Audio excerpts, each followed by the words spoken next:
Hi,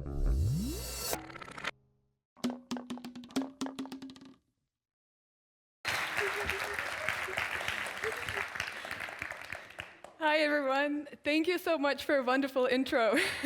And thank you so much for being here. It's such a pleasure and honor to share this Friday afternoon with you.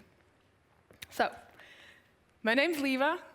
That GIF literally completely describes my entire personality. It comes from an interview where I forgot what I was saying and I danced out. It was quite embarrassing, but I actually live up to it now. I'm a lead designer at a company called MediaMonks. But before I'm going to share what I'm here to share with you, I would like to share a little bit of the work, what I do.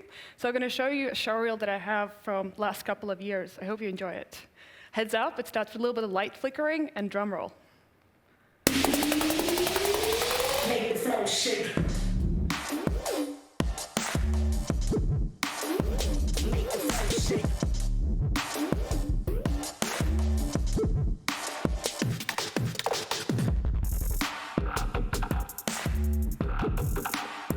Make the floor shake.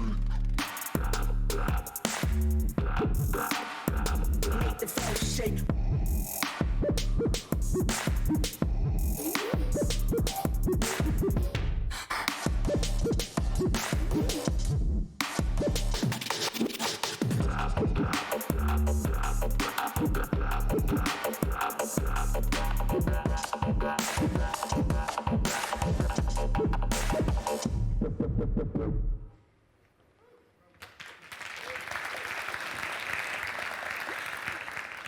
Thank you. But my career didn't really start as a designer. It started a little bit differently. I come from a country called Latvia, and my country is younger than I am. It got its independence a couple of years after I was born. So when I was growing up, it was very important to know exactly what I'm going to do when I'm going to have my career. And as a child, I actually figured it out very quickly. At the age of 14, I joined a college to become a stained glass designer. It's a very random profession, I know, but I loved glass as a material. It's such a beautiful material to work with. So I was very excited about my new profession, but there was one little error. I'm very clumsy. So you don't really work with glass if you're clumsy. So 4 years into this wonderful profession, I decided that it's not really going to work out for me. So I decided to study graphic design, because computer is quite safe. But there was no university that would teach that course in Latvia, so I moved to London. I got into uni, and I remember there was only one thing I was thinking about as I was in university: the moment I'll finish it. I couldn't wait for the moment when my life was going to start and my career was going to be great. And it did. I finished it, and then life kicked in. I realized what an incredible competition was there in London, and how incredibly hard it was to get a job. And it was the first time when I actually felt the feeling of not having a talent, because I kept on comparing myself with so much more established designers. Back then, I didn't know that literally not having a talent was going to follow me and was going to hunt me through my entire career. It still comes up sometimes. So, because I felt like I had no talent, I did extremely a lot of overtime. I tried to compensate that to feel that I can grow a little bit faster. And I started to follow all of the trends I possibly could on internet. So I had only one goal: to become the best version of designer I possibly could. If you have this goal in London and you work extremely a lot, it becomes really lonely very quickly. So 6 years later, I also miss my family, to be fair. And 6 years later, I decided to move back home to Latvia. But it was a lot harder to reach this goal, because I thought that because Latvia is a tiny country, it has less than 2 million people, which means there's no global projects. There's no really way to get a recognition, at least in my head. But I still tried to work really hard as possibly as could. And finally, I worked on a project that actually got a little bit of recognition. It got the first Side of the Day. And you know what? That was the first Side of the Day that went to my country. It was fantastic. And that was a little bit of realization that you don't have to have big budgets, or it doesn't really matter where you come from. The only thing that actually matters is good work. And something beautiful also happened with this recognition. I got a job offer from MediaMonks. Oh my God, how happy I was. It was insane, because literally from the moment in my head when I will start working at MediaMonks, I will going to do the most mind-blowing, amazing work that is there. I'm going to work with the biggest clients, and I'm going to create the most impactful work. So with that in mind, I was going for my first day. I remember my knees were shaking. I was terrified. So I got in, and I had my first project. And my first project was Lego banners. I was like, okay, well, this is not exactly what I was going for, but it's good for the first week, right? So I started my first week working with Lego banners, and then a second week, and then a third week, and a couple of months of Lego banners. 3 months later, and thousands and thousands and thousands of banners later, I had my evaluation. So my boss calls me in, and he's like, look, I cannot really evaluate your work. You've only done banners. Obviously, I couldn't agree more. But he said, look, we have a really big project on the floor. Why don't you take it? And let's see, can you swim or will you drown? I physically cannot swim, so that was terrifying. So I did everything I possibly could to actually succeed in this project. That project was called Inside Jumeirah. So it was a Google walkthrough, one of the most expensive hotels in the world. And 5 years ago, Google walkthroughs were a brand new, big technology thing. So it got a lot of recognition, it got a lot of awards. And most importantly, it put me on a map at MediaMonks. So I could work with the bigger projects, not just banners. But there was one thing that did change at that time. I still felt like I had no talent. I still felt like I had to overcompensate that with work. But I've learned a very important lesson, that I don't have to follow the trends. I don't have to jump on internet every time I want to find an inspiration. I found a very important and very big lesson. I found out that one of the most strongest and powerful things is to amplify and extend existing brand guidelines.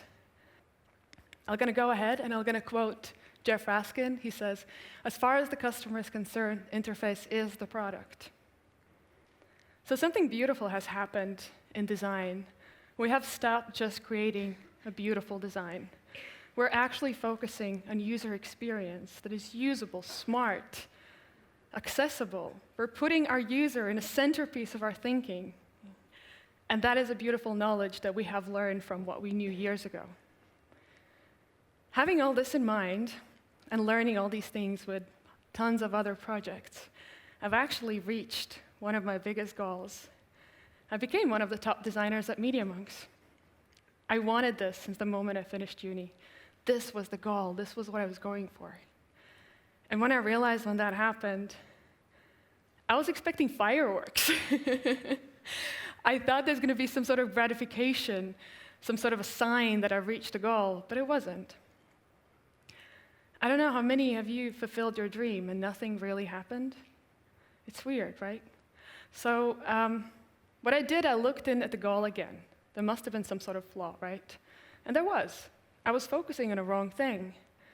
I was focused on becoming the best version of designer when I was supposed to focus on becoming the best version of myself. Because it's not just me with my skills. It's me working with other people, me being in a team and communicating with clients. That knowledge is extremely important. So, a couple of things I learned in a way of actually becoming a better version of myself was shared ownership, for example. See, my job is to create a design direction. I get the project, I work with a client, and I create the whole design direction. It gets approved, and then I have one or multiple designers that execute this direction, and I oversee their work. For the longest period of time, I thought that I am the only one who has the vision of the end goal, but I don't. I've learned that more I let people in, and more people share this end goal vision with me, the more impactful and beautiful this design turns into. We own this to our team, to our clients, and to the work that we do. But I believe that shared ownership cannot exist if you have an ego. Ego kills creativity completely and doesn't allow you to work in a team. So it's something important to think about on a way of how you see ego. I've also noticed how feedback impacted motivation. But we don't really think about the fact that our clients are people too. Their likes and their dislikes are purely based on their personalities.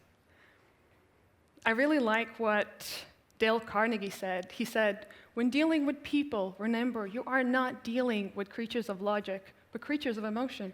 And that's very true. And by knowing that, it's so much more easier to deal with the feedback and explain things, because you're dealing with people. A lot of work and a lot of learnings like this actually led me to something absolutely fantastic.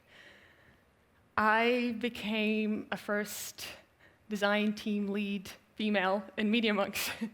It was such an honor, and it was fantastic. I loved the job. But I've noticed something instantly change since I got promoted. Everybody started to act like I know all the answers. Sure, I have the knowledge, but it's not like I consumed Google overnight.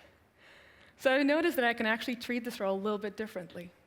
I wanted to add a little bit more vulnerability, transparency, and most important, not act like I know all the answers, but bring actually all the questions to the team and find for the best solutions. It's very important to create a safe space, not just for your team, but for yourself, to grow, to fail, to have a successful path, to become better at what you do.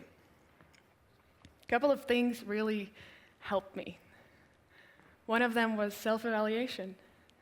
So what I started to do, I did on a weekly basis, did a little check-in with myself. I wrote down things that I should improve. I wrote down things that, the little goals I should reach for. And I also started writing down things, what I'm doing well. And that was very interesting, because it made me feel quite good. Acknowledging and writing down that I'm doing something good made me proud. So I wanted to bring in that to my everyday life. I started letting my coworkers and my team know that they're doing a great job, giving them positive feedback. And I've instantly noticed how energy changed.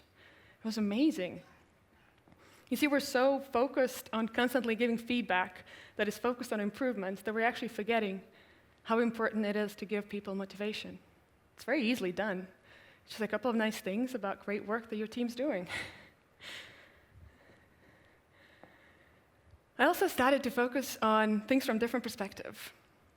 You see, we often forget that we come from different cultures. We have language barriers, and most importantly, we all have different personalities. And I've noticed that, for example, I used to hear things from my own experience.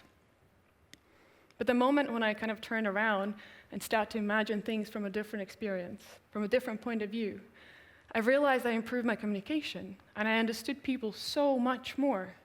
It's very powerful to learn. Last but not least, teamwork. I strongly believe that teamwork is the success of creative work. You see, last year, we had this big project, and 2 extremely talented designers were placed on this project. From the day one, I had one concern. I was thinking about which one of them will going to take a lead. Who will it be? What will I say? How will I react? What will I say to one or the other? So it was bugging me. I was trying to figure out how to react on these things in the best possible way. So the first week went by, and I've noticed these 2 designers working together and bouncing back layouts from one to another, improving each other's work and creating this amazing teamwork. At the end of the project, they literally sat together, and they created something so beautiful, and they were so proud that they created together as a team. It was a fantastic lesson for me. I was never happier for being wrong at first place, but I've learned that instead of actually thinking about what can go wrong, I need to encourage teamwork from the day one. So I did.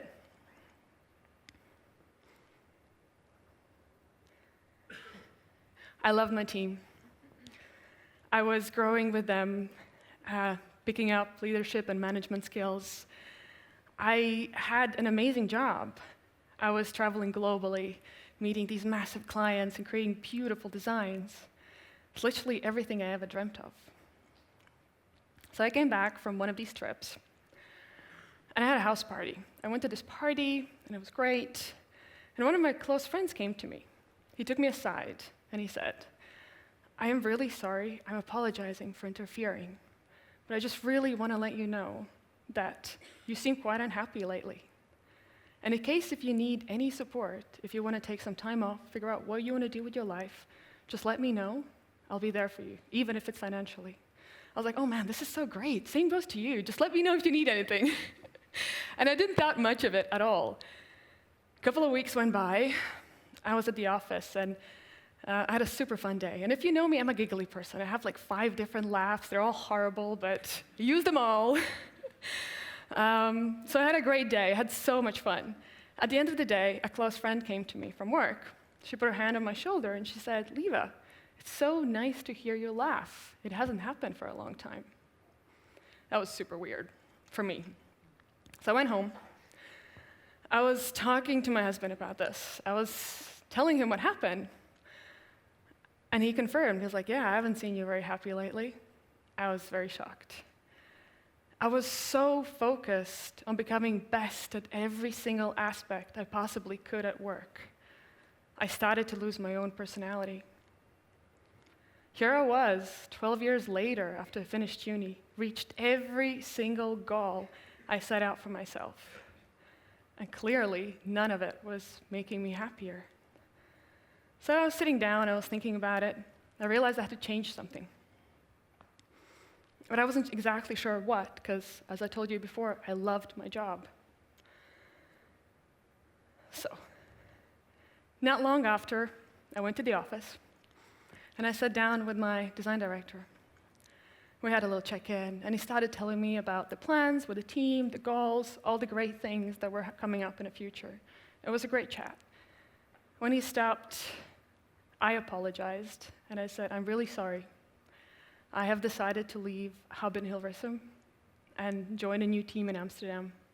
I would be their first designer, but I would eventually start a team, and I think it's a great opportunity for me. It followed by 5 seconds of silence. Those 5 seconds felt like 5 minutes. And my head was going crazy. I was like, oh my God, oh my God, oh my God. Am I doing the right choice? Am I making the right choice? Can I go back? Can I go back? What's happening? And then he finally started talking, so I came down. And obviously, he was very supportive, and he said that it's sad to hear that I feel like that, but he completely supports my new decision and my new goals. So 2 months later, I left the Hub in Hilversum and joined a team in Amsterdam. I didn't have to take a train in the morning because I live here, so I could just bike to the office. It was great. But I really missed my team. I really, really, really missed my team, and I missed traveling globally. I didn't realize that the change will happen. Like, I didn't realize how I'm going to feel when some sort of change will happen. I forgot that any kind of human change that we do makes us feel very odd. So I started to feel a little bit purposeless. I actually have a perfect reference. I literally found it to describe how I feel. What is my purpose? You pass butter. Oh my God. So I felt a little bit like a butter-passing robot. But it's just because I didn't know how change feels. 4 weeks into my new role, I came back home one evening.